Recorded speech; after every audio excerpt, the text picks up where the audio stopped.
Ade dari absen 2. Perkenalkan, nama saya Aurelia Nisa Cantika dari absen 11. Saya Ayudya Tunggadewi dari absen 12. Saya Fira Sherina Utami dari absen 20. Saya Wandi Dinovianti dari absen 42.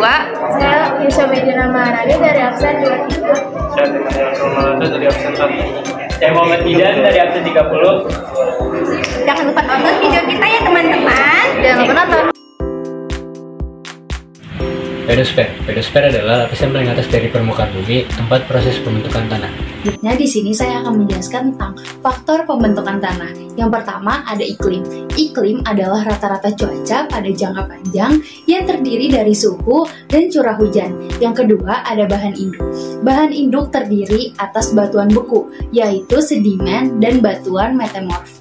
Batuan akan hancur menjadi bahan induk, kemudian akan mengalami pelapukan dan menjadi tanah.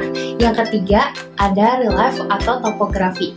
Adalah perbedaan tinggi atau bentuk wilayah suatu daerah, termasuk perbedaan kecuraman dan bentuk lereng.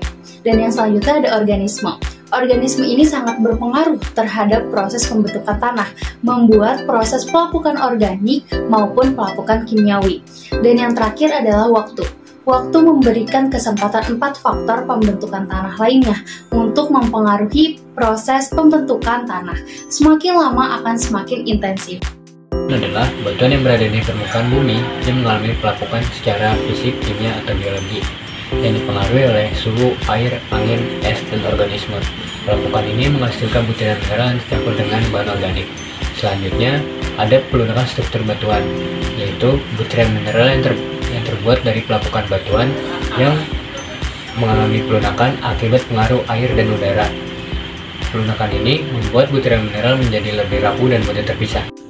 Selanjutnya ada munculnya tumbuhan perintis. Tumbuhan perintis adalah tumbuhan yang dapat tumbuh di dalam tanah yang belum subur. Tumbuhan perintis juga membantu dalam memperbaiki struktur tanah dengan akar dan daunnya. Tumbuhan perintis juga menyediakan bahan organik untuk diuraikan oleh mikroorganisme kecil. Selanjutnya ada penyuburan tanah. Tanah yang sudah diperbaiki strukturnya oleh tumbuhan perintis akan menjadi lebih subur dan siap dihuni oleh tumbuhan dan hewan lainnya. Selanjutnya kita akan membahas mengenai sifat tanah. Sifat tanah itu ada 3, yaitu yang pertama adalah sifat fisika tanah, yang kedua sifat kimia tanah, dan yang ketiga adalah sifat biologi tanah. Yang pertama, sifat fisika tanah terbagi menjadi 3 juga, yaitu yang pertama adalah warna. Warna itu berasal dari jumlah dan kondisi organisme di satu wilayah. Biasanya jika memiliki banyak bahan organik, maka tanah itu akan berwarna lebih gelap.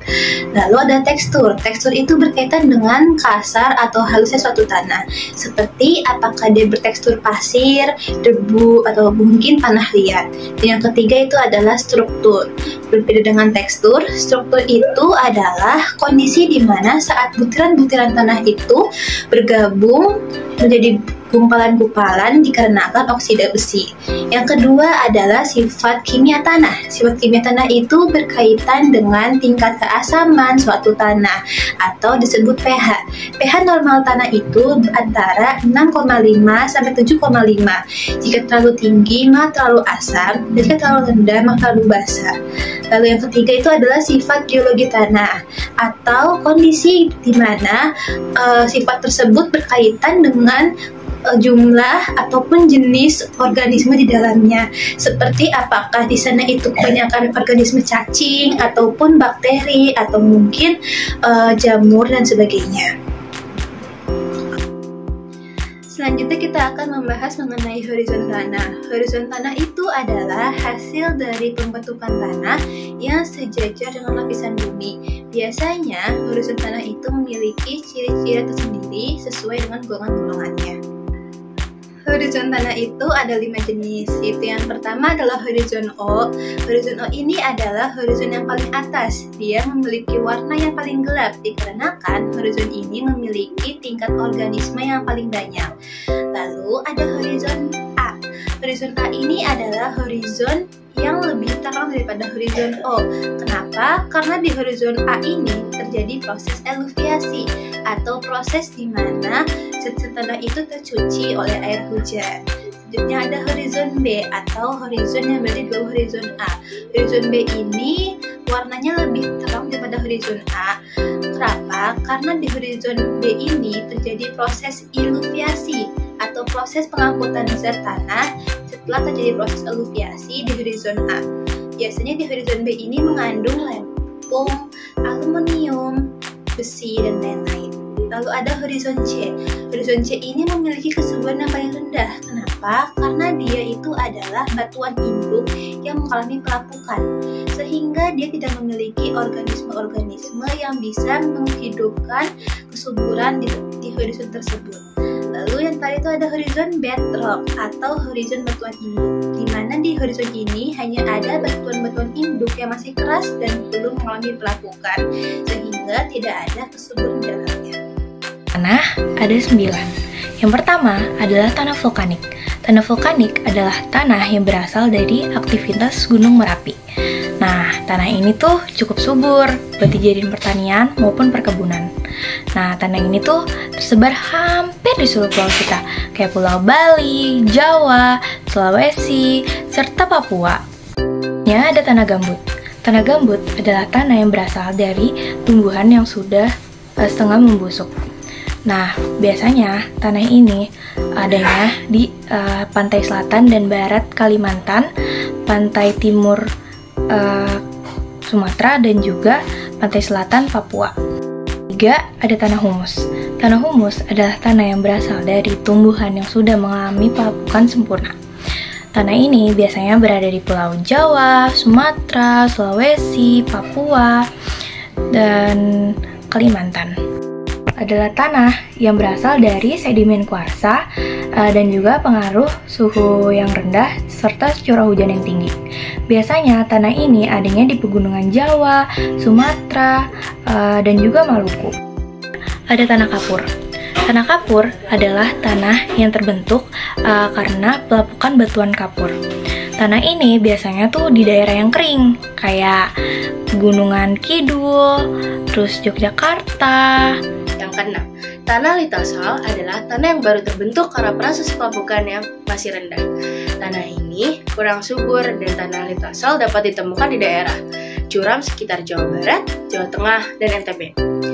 Yang ketujuh, tanah litasol adalah tanah yang baru terbentuk karena pelapukan dengan intensitas tinggi. Tanah ini dinyatakan tidak subur dan dapat ditemukan di Pulau Sumatera, Kalimantan, dan sebagian Pulau Jawa. Yang kedelapan, tanah laterit. Tanah laterit adalah tanah yang sebelumnya subur namun unsur haranya sudah hilang karena larut dan terbawa air hujan. Yang kesembilan adalah tanah mergel. Tanah mergel adalah tanah dari campuran kapur, pasir, dan tanah liat. Tanah ini memiliki warna putih keabuan dan memiliki kandungan mineral yang tinggi.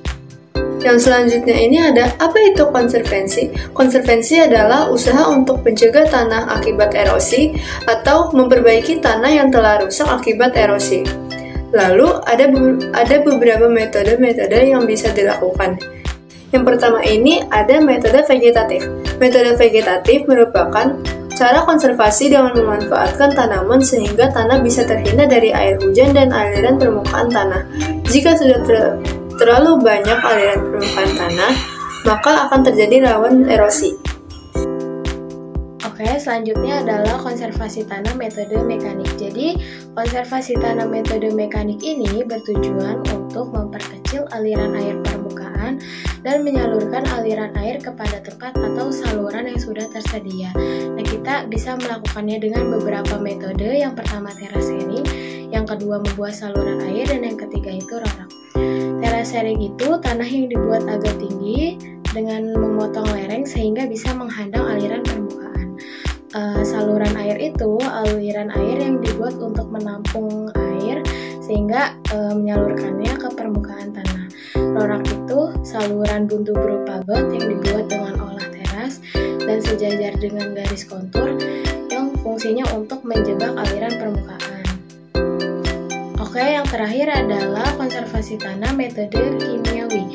Jadi, metode ini bertujuan untuk mempermantap struktur tanah. Jadi, supaya tanahnya makin kuat, kita bisa menambahkan beberapa bahan kimia.